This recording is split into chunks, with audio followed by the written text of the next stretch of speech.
দেখেন বন্ধুরা, এই ঝাল গাছটা আমি 15 টাকা দিয়ে কিনে আনছি। কিনে এনে এখন আমি ঠিক আমার বাড়ির উঠানে এইখানে এই জায়গাটায় আমি রোপণ করে দেব।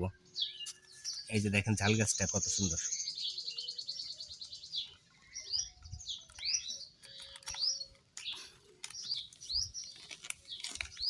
এটাতে হালকাভাবে এইভাবে ছাড়ানোর পরে আস্তে করে বসায় দিতে হবে এখানে।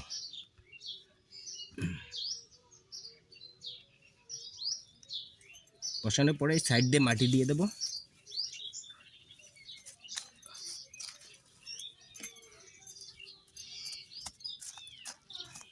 এই যে গাছটা রোপণ করা হয়ে গেল।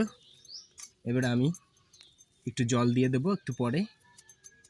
তো দেখেন, তো এইভাবে আপনি আপনার বাড়ির উঠানে একটা দুটো করে ঝাল গাছ রোপণ করবেন, তাহলে আপনার পরিবারের যে ঝালের চাহিদা আছে অনেকটাই পূরণ হয়ে যাবে। সবাইকে ধন্যবাদ।